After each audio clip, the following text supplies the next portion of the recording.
Their mother had died that morning. Two small children walked silently through the snow to a farmhouse. When they knocked on the door, the old man said just one sentence. Then, "You're home now." But the town was never going to accept that. By the way, we noticed something small. Most people who watch these stories aren't actually subscribed to the channel. Maybe we get caught up in the moment, or just forget to hit the button. But your support truly helps us keep creating stories like this. If this story moved you, don't forget to like the video, share your thoughts in the comments, and subscribe to the channel. The snow had been falling since midnight. The line between earth and sky had vanished, and everything was covered in one single color, white. The wind blew like a breath caught between a prayer and a farewell on the open land. The horizon was barely visible, and two small shadows walking slowly but steadily were fading like ghosts into the snow. Emma was 10 years old, and she held the hand of her 6-year-old brother Noah, who stood half a step behind her as tightly as if letting go would make them both fall apart. Their mother's wool shawl now mostly smelled of dried tears, ash, and dampness. The boots on their feet were from a few winters ago, soaked through. But the real cold didn't come from their boots, it came from the weight of the loss pressing down on their shoulders. That morning, their mother had died quietly. She never woke up, and now they had no one. Beyond the barren hills, they saw a farmhouse.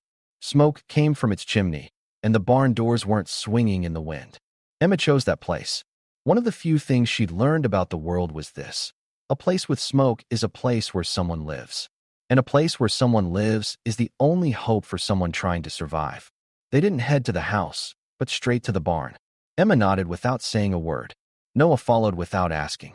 Inside was a little warmer than outside, but more than warmth, it was the silent mercy of shelter that filled the air. They curled up among the hay. Emma rested her head on her brother's shoulder, but didn't fully close her eyes. She still had her mother's old Bible in her lap. It was like she was clinging to the torn cover, as if something of her mother still remained inside that book. Even in the darkness, their mother who had died silently that morning kept living inside them.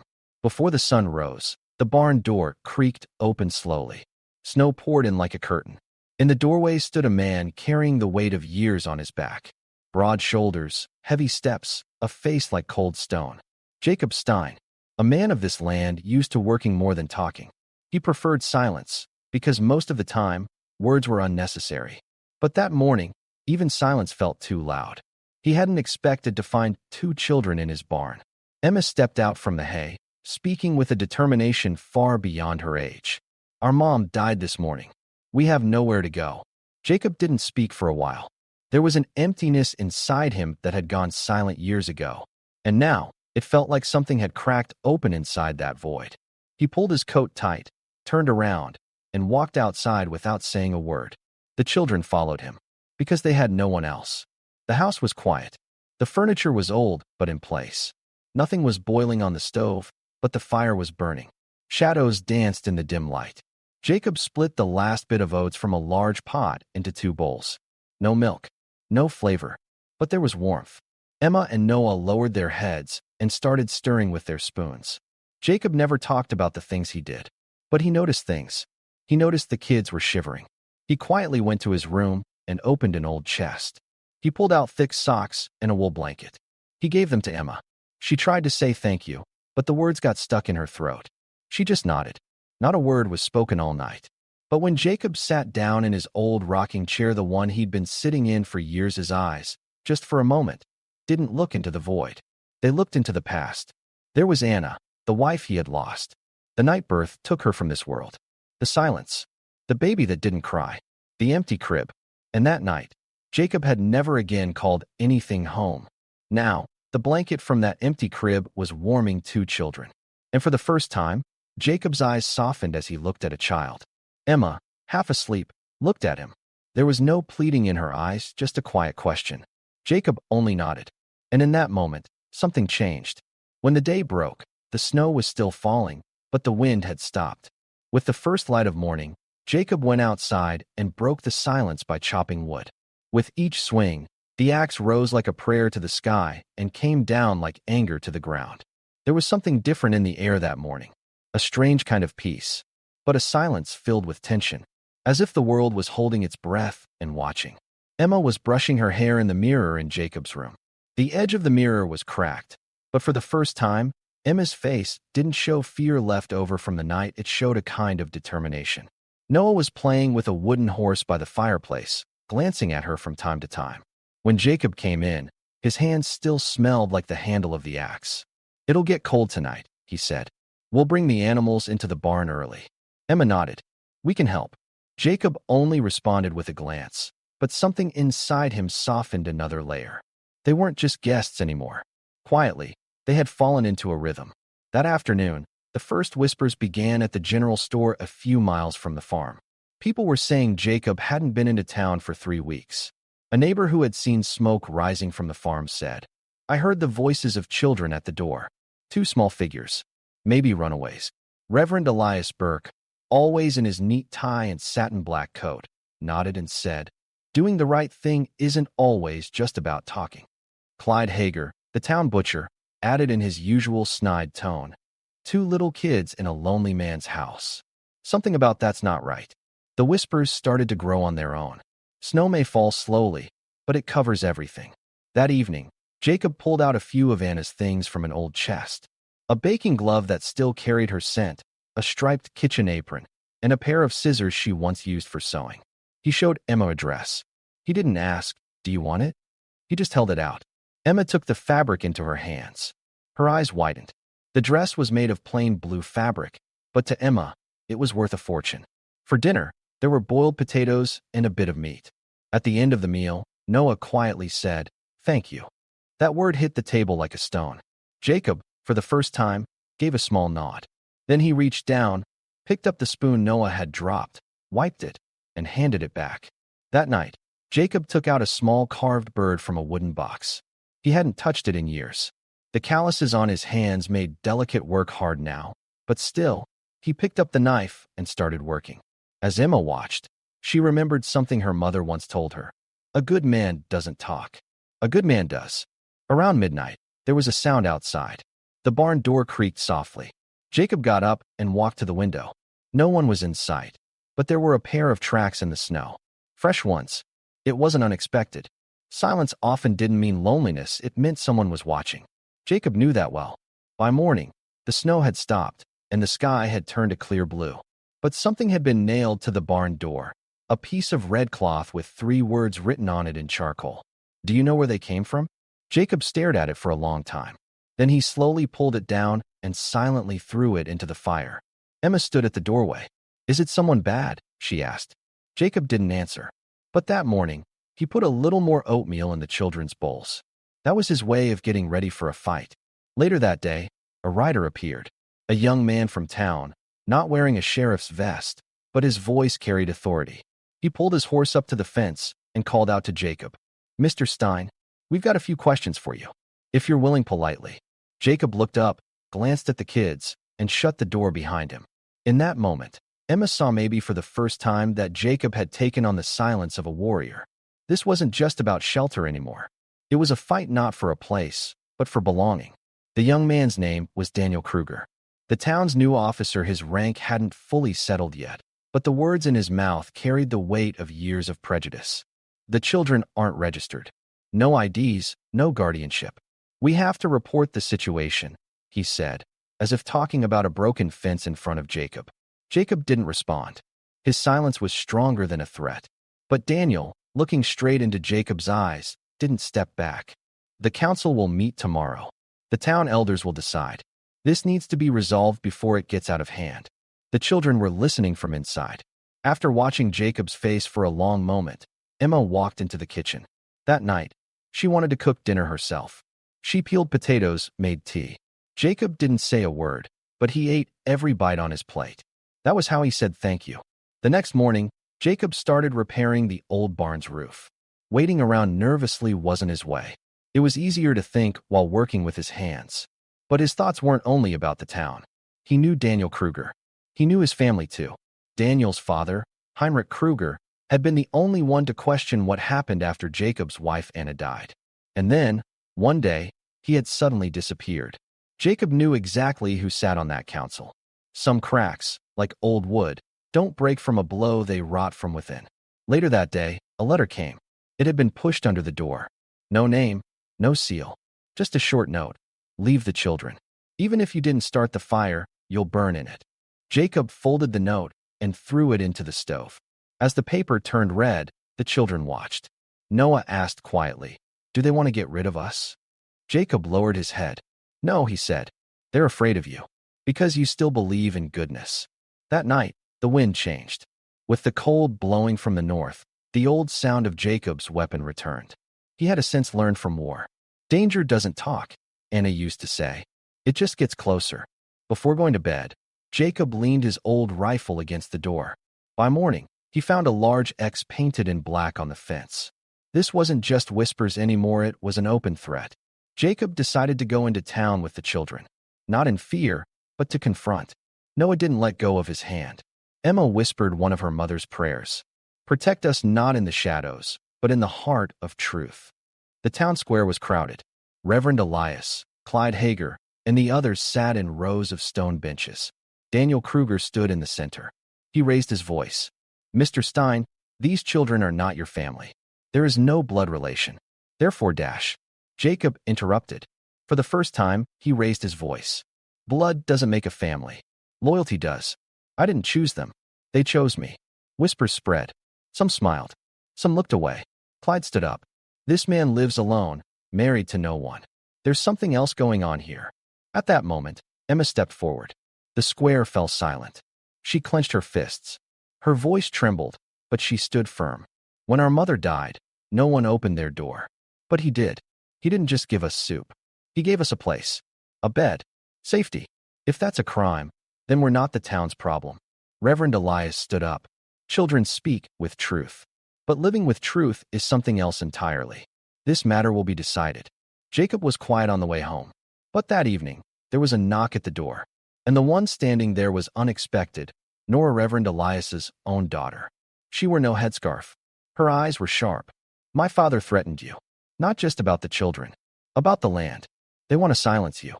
But I'm going to help." Jacob wasn't surprised. He just nodded. "Why now?" he asked. Nora looked him in the eyes. "Because some people are born into family. Others build it. You built this home. Maybe I can be part of it too." That morning, silence echoed through the walls of the house. Neither Jacob nor the children spoke, but each carried different voices within. Noah held his mug of morning tea with both hands, as if holding on to something beyond warmth. Emma sat by the window, watching the tracks outside now covered in snow. Jacob was on the porch, sharpening the axe. A man doesn't prepare when the attack comes, he prepares when he feels it. Nora was inside now. Reverend Elias's daughter, the quietest yet most noticed woman in town. When she met Jacob's eyes, she didn't say anything.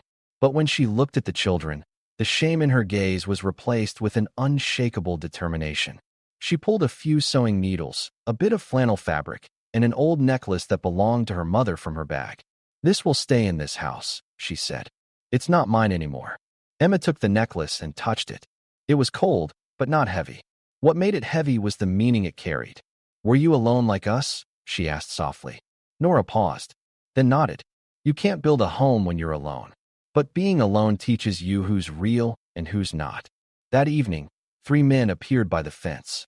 They had no weapons, but the threat was in their eyes. Familiar faces from town. Clyde Hager's nephew, a cousin from the Cutler family, and the Reverend's right hand. They didn't get off their horses. They shouted, "This won't drag on, Stein. The town has decided." Jacob didn't reply, but he slowly took his rifle and slung it over his shoulder. Even the horses looked uneasy. This wasn't going to be an ordinary standoff. But before they left, the men dropped a note. "Tomorrow morning. The council is coming to that house. Voluntary surrender or by force." That night, they sat by the stove. Jacob, Nora, Emma, and Noah. Outside, the snow picked up. It wasn't wind anymore, it felt like rage. Emma turned to Jacob. "If they take you, will we be out on the street again?" Jacob leaned down to meet her eyes. "Even if they take me, you don't belong to anyone. You belong to yourselves now." Emma looked away. "But we want to stay with you." Nora quietly folded her hands.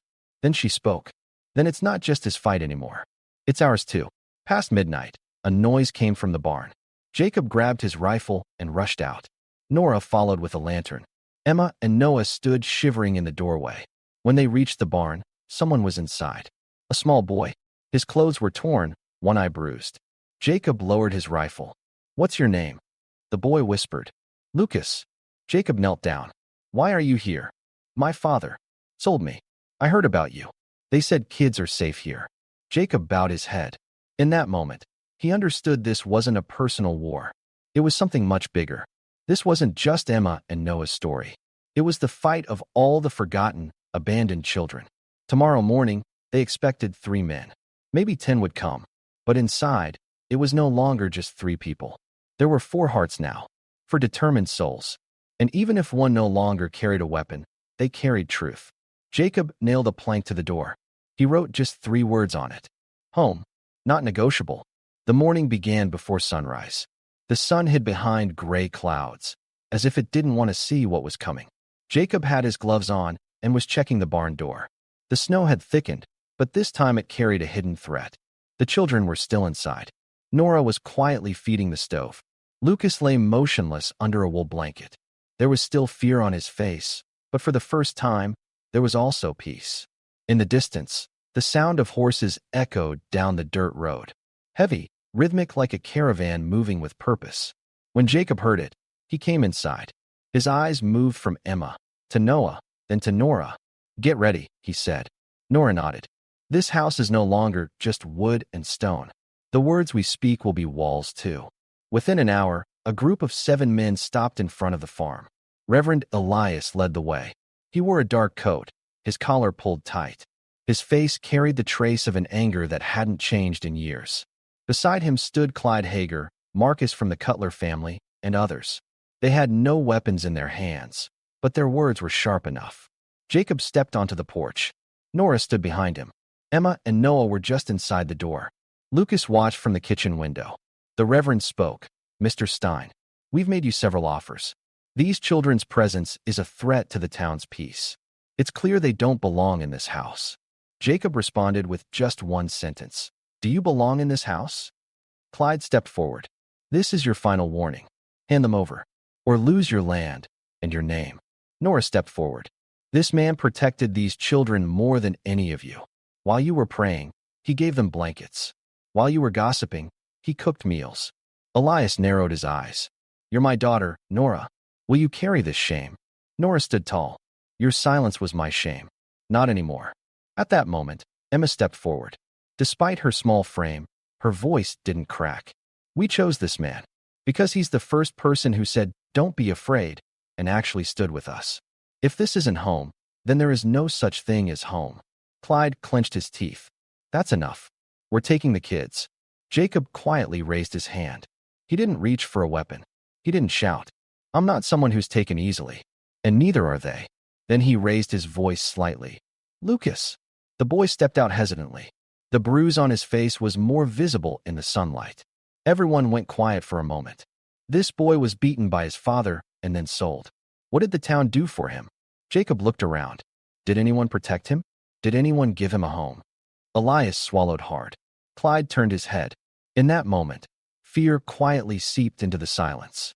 Because truth speaks louder than whispers. Jacob continued, "I chose these children. But more importantly, they chose me. If you're going to tear down the roof of this house, you'll have to let go of their hands first. And I won't allow that." Emma, Nora, and Lucas slowly gathered around Jacob. Noah held onto the hem of his coat. "We're here," he said softly. "To the end." The Reverend turned to Clyde. "Is it over?" Clyde shook his head. "No, but it won't happen here." They rode away. But they didn't leave without a warning. Elias turned and looked one last time. "This matter isn't finished, Stein. One day, one of you will make a mistake, and we'll be there." Jacob responded quietly. "If that day comes and we fall, we'll take you with us on the way down." After the men left, the air grew heavier. Nora sat beside Jacob on the porch. "What do you think will happen?" Jacob replied, "Either this land remembers what it means to build a real home, or we all freeze together." For 2 days, no one came to the farm. The snow kept falling. But now, each flake didn't seem to cover the house, it seemed to reveal a truth instead. Everyone was quiet by the stove. Nora was sewing small toys from soft fabric for the kids. Lucas showed Emma a house he had drawn. "This is our home," he said. Emma nodded. "We're here. We're not leaving." On the morning of the 3rd day, A letter was left in front of the house. The parchment was thick, the seal red wax. Jacob opened it on the porch. Nora stood beside him. The children watched from inside. The letter read, "By unanimous vote of the town council, the children sheltered on your property, Emma and Noah Schneider and Lucas Feldman, are to be surrendered to state authorities due to the lack of required documents and legal guardianship. Failure to comply may result in seizure of property. Deadline, 72 hours." Jacob closed the letter silently. There was no anger in his eyes, but the silence was deeper. Nora touched his shoulder. This might be their final move. Jacob nodded. Then it's time for our first step. That day, something changed at the farm. Jacob didn't pick up the axe. He picked up his carpentry tools. He placed 2 sturdy columns at the entrance of the house. On top, he mounted a wooden sign. With hammered letters, it simply said, "Family." Nora decided to go to the church. Reverend Elias was there. She walked toward her own father. The church was silent. A few women from the back rows watched as Nora entered. Her hand touched the doorway as she stepped in. The Reverend stood at the pulpit. Nora met his eyes. "You won't bring judgment into that house," she said. "There's more of God there than in here." The Reverend said nothing. Nora continued, "If you want to take them, you'll have to take me too. But know this, it won't be your rules that decide, it'll be the safety of the children. And they are safe." Her words bounced off the stone walls of the church and spread through the town. The next day, it wasn't council members who came to Jacob's farm, it was townspeople. Some brought blankets. Some brought dry bread. Others brought milk. Even Clyde Hager quietly left a sack of flour by the fence, avoiding eye contact. 3 days later, the council returned. This time, only 3 men. Elias, Cutler, and Daniel Kruger. They didn't bring a letter but hesitation. Jacob stood waiting at the door. Nora beside him. Emma, Noah, and Lucas behind him. For the first time, Elias looked tired. "We've come," he said. Jacob nodded. "And I'm here." Elias glanced at Nora. "I speak not as your father, but for the town. These children, if they stay here, things will be different. Everyone will talk." Nora answered, "They already are. But for the first time, they're speaking the truth." Elias let out a long breath. "Then, they can stay, but the responsibility is yours, Jacob Stein. And the promise you make to them, let it be in the presence of God." Jacob took Emma's hand. He looked at Noah, then at Lucas. "My promise was born from their eyes." "That's enough." The men left. This time, it was Elias who didn't look back. That night, everyone laughed for the first time. Emma lined up her little stones along the window. Noah fell asleep in front of the stove. Lucas wrote something on the kitchen wall with chalk. "We're not less anymore." Jacob stepped onto the porch. Nora stood beside him. The air was cold, but the resolve inside them was warmer. "Do you think it'll last?" Nora asked. Jacob replied, "A family isn't built when it's snowing. Whoever's still standing when it melts, those are the ones who matter." Nora rested her head on Jacob's shoulder. "They chose us, didn't they?" Jacob smiled gently. "And we chose them." That night, the stove didn't just warm the room. It warmed all the frozen memories of the past. Jacob took the blue buttons that once belonged to Anna and placed them in a box. On top of the box, he wrote, "New beginning." And so, some families aren't born from blood. Some begin when a man refuses to say no. Some homes are built not with walls but with words. And some children, when told, "You don't belong," answer the world with, "We're here." Because some doors don't close with snow. They open from the inside. We're just a few steps away from reaching our first 1,500 subscribers, our growing family. From the bottom of our hearts, thank you to everyone who's brought us this far. With your support, we grow stronger with every story. If you haven't subscribed yet, now is the perfect time.